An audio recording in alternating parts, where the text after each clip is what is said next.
देखो सांग मैंने ये केते कौन माछ अच्छी देख यहाँ आमर झुरी माछ छोट माछ ये माछ जमी सुआदिया सेमती कौन सी माछ सुआदिया लगभग मोर में खामकला ये बड़ बड़ माछ लगी जना पड़ी सेपट देख यहाँ अन्य मानकर आमर नुह पूरा केते माछ। Hi guys welcome back to my new blog. तो सांग मैंने केमती अच्छा आशा करुँच आप बहुत ही भलरे थे। आज माने आमर एपटे वर्षा चली 2 दिन लघुचाप अच्छी तो से वर्षा हो राति सारा वर्षा होता सकाଳେ वर्षा होता। तो आम भी आसीचु अंकिता सहित खेत को खेत में माने वर्षा हो तो से माछ फाछ धरवाई माने केते बहुत लोक अच्छा तो से आम भी आसलु। तो आम सकाळू आसलु सकाळे आमर मोबाइल चार्ज थिला तो मुझे वीडियो करनी एवं देखो ये आमर एतिकी माछ माने छोट माछ झुरी माछ वर्षा जिते बड़े वर्षा हुए से बड़े माछ गुड़ा बेसी टे उतरी था तो से हाँ ये माछ गुड़ा बहुत भल लगे। अब जाकर देखा आम जो आम जो जाल लगे माने छोट जो मच्छरदानी गुड़ा लगे से देखा आमर से माछ के आसिले तो जाइए देखा से केते अच्छा। चलो अब जीवा आ देखा चल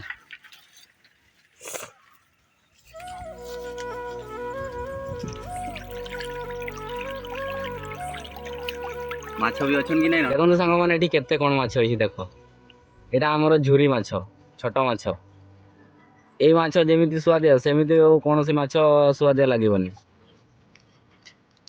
यहाँ माने वर्षा दिन रे प्राय खेत सब माने खेत गुड़ाक सब माछ मिले।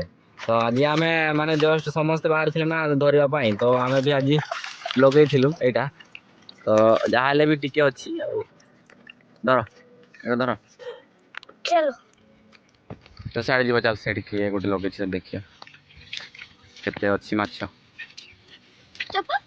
मोर से छाड़ दे चप्पल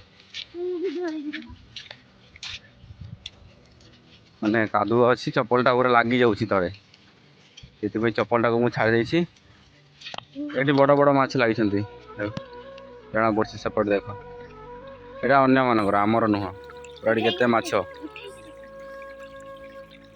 ना ना मारमे ना हाड़ी चल आगे चल हाथ देती के जन के हाथ केते माछ चल चल चल चल चल चल मोर में खामकला आसला हेठू जीवा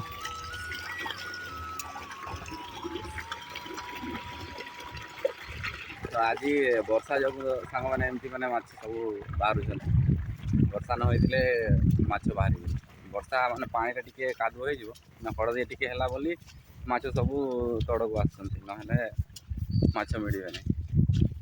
आमर आज 2 दिन है लघुचाप लगी 2 दिन पर जाकि लघुचाप छाड़े माने खरा हम आगे केते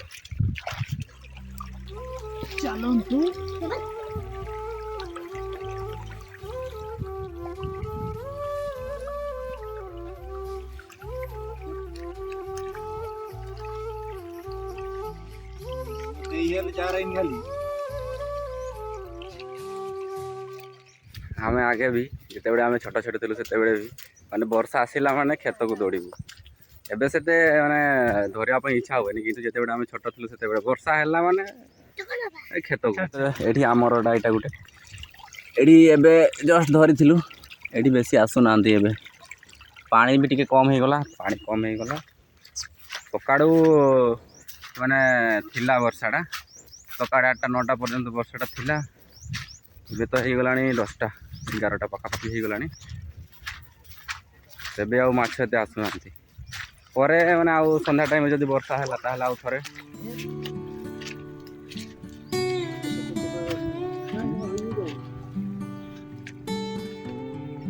मेरा खतानी साइज दी रहे बढ़िया खचो खचो करते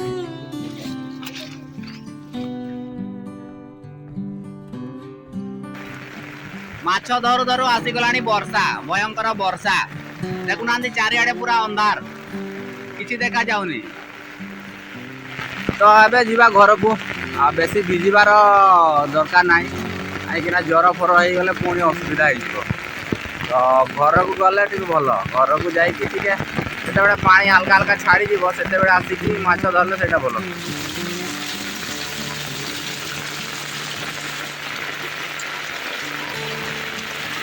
ତ ଏବେ ମୁଁ ଘରକୁ ଆସିଥିଲି ଆଉ ବର୍ଷା ତ ଦେଉଛି ବାହାରେ ମାନେ ବହୁତ ଜୋରଦାର ବର୍ଷା ଦେଉଛି। ତ ମୁଁ ସେ ମାଛ ଗୁଡ଼ା ଥିଲା ଯେଉଁ ମାଛ ଗୁଡ଼ା ଥିଲା ସେ ମାଛ ଗୁଡ଼ାକୁ ଟିକେ ଫ୍ରାଏ କରିଦେଉଛି ନିଆଁରେ ମାନେ ତେଲ ହଳଦୀ ମିଶାଇକି ଟିକେ ଗରମ କରିଦେଉଛି। ତ ଦେଖନ୍ତୁ ଏଠି ଆମର ଛୋଟ ମାଛ ଏଟା ସବୁ ଫ୍ରାଏ ହେଉଛି ଆଉ ତେଲକୁ ଫ୍ରିଜରେ ରଖା ହେଇଥିଲା। ଦେଖନ୍ତୁ ତେଲ ପୁରା ମାନେ ଟାଣ ହେଇଯାଇଛି ପୁରା।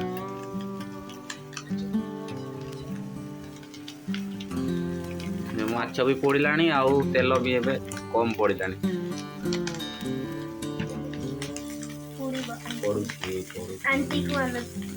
ଦେଖ ପୁଣି କ'ଣ ହେଇଗଲାଣି ନା ଠିକ୍ ଅଛି ମାନେ ତଳ ଗୁଡ଼ା ଟିକେ ଲାଗିଛି ସେତିକି ଚଢ଼ିବ। ମାଛ ଗୁଡ଼ା ଏବେ ବଢ଼ିଆ ଫ୍ରାଇ ହେଇଗଲାଣି ଖାଇବା ପାଇଁ ହେଇଗଲାଣି।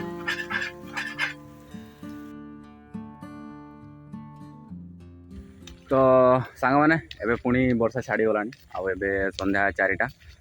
ତ ଆମେ ପୁଣି ଥରେ ଆସିଥିଲୁ କ୍ଷେତକୁ ଆଉ ଏବେ ଅଳ୍ପ କିଛି ଅଛି ଆଉ ଛତା ଫତା ସବୁ ଧରିକି ଆମେ ଟିକେ ପୁଣି ଆଉ ଥରେ କଲେକ୍ସନ୍ କଲୁ।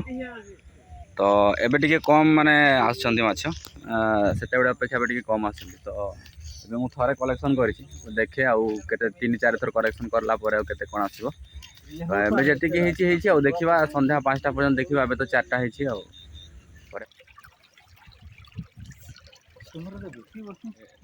ହେଇଗଲାଣି ସନ୍ଧ୍ୟା 6ଟା। ଆଜିର ମୌସମ ସେମିତି ଆଉ। ତ ଏବେ ମାନେ ପୁରା କ୍ଷେତର ଚାରିଆଡ଼େ ଲୋକମାନେ ଭରି ଯାଇଛନ୍ତି। ଏଠି 2 ଜଣ ପୁଣି ଏପଟେ ପୁଣି ଆଗକୁ ଆହୁରି ଅଛନ୍ତି। ପୁଣି ସେପଟେ ଆମର ବ୍ରିଜ୍ ଅଛି ସେଠି ଧଳା ଧଳା ଦେଖାଯାଉଥିବେ ସେଇଠି ପୁଣି ଅଛନ୍ତି 10-12 ଜଣ। ତ ଏବେ ଆମେ ପଳେଇବା। ଆମର ଯେତିକି କଲେକ୍ସନ୍ ଥିଲା ସବୁ କଲେକ୍ସନ୍ ହେଇସାରିଲାଣି। ଏବେ ସନ୍ଧ୍ୟା 6:30 ହେଇଗଲାଣି ଆଉ ବେଶୀ କିଛି କଲେକ୍ସନ୍ ନାହିଁ। ଦେଖିପାରୁଥିବେ ଏତିକି କଲେକ୍ସନ୍ ଦେଖାଯାଉଥିବ ବୋଧେ ଆପଣଙ୍କୁ। ଆଉ ଘରେ ଟିକେ ରଖା ହେଇଛି ମାନେ ହେଇଯିବେ ଆଉ 250 ଗ୍ରାମ ପାଖାପାଖି ହେଇଯିବେ। ତ ଏବେ ସନ୍ଧ୍ୟାରେ ହେଇଯିବ ପୁଣି କାଲି ଦେଖିବା। କାଲି ଯଦି ବର୍ଷା ହେଲେ କାଲି ଆଉ ଥରେ ଆସିବା। ତ ଏବେ ଯିବା ଘରକୁ। ଆଉ ଏଇଠି ଭିତରେ ଏଇ ଜାଲ ଗୁଡ଼ା ଲଗା ହେଇଛି ତ ସେଗୁଡ଼ାକୁ ଏମାନେ ଖୋଜାଖୋଜି କରୁଛନ୍ତି କେତେ କ'ଣ ଥିବେ ଆଉ। ତ ବର୍ତ୍ତମାନ ଏବେ ପୁରା ସନ୍ଧ୍ୟା ହେଇଗଲାଣି 7ଟା ସନ୍ଧ୍ୟା 7ଟା ଆଉ ଏବେ ଆଉ ସବୁ ଜାଲ ଫାଲ ଆଣିକି ସେଠି ରଖା ହେଇଗଲାଣି। ଆଉ ଏବେ ମାଛ ଫାଛ କିଛି ନାହିଁ ଆଉ ଯାହା ଆଣିଥିଲୁ ସେଗୁଡ଼ା ଏବେ ମିସେସ୍ ମୋର ଫ୍ରାଏ କରୁଛନ୍ତି ସେପଟେ। ତ ଏବେ କରେଣ୍ଟ ବି ନାହିଁ ପୁରା ଆମ ଗାଁ ଏମିତି ମାନେ ଟିକେ ବର୍ଷା ଘଡ଼ଘଡ଼ି ହେଲା ମାନେ କରେଣ୍ଟ ଗୋଟେ ଦିନ ପୁରା ଅଫ୍। ତ ଏବେ ତ କରେଣ୍ଟ ନାହିଁ ବୋଧେ ଆଜି ରାତି ସାରା ଆସିବନି ଏକାଥରେ ସକାଳେ। ମୋର ଟିକେ ବ୍ୟାଟେରୀ ବି ଲୋ ଅଛି। ତ ଆଜିର ବ୍ଲଗ୍କୁ ବେଶୀ କିଛି ଲମ୍ବା କରିବାନି। ଆଜିର ବ୍ଲଗ୍କୁ ଏତିକି ରଖିବା। ତ ପୁଣି ଦେଖାହେବ ଆଗାମୀ ବ୍ଲଗ୍ରେ। ତ ଆଜି ପାଇଁ ଏତିକି ପୁଣି ଦେଖାହେବ ଆଉ ଗୋଟେ ନୂଆ ବ୍ଲଗ୍ରେ। ତ ତେବେ ଯାଏ ଆପଣମାନେ ଭଲରେ ଥାଆନ୍ତୁ। Tata bye bye good night.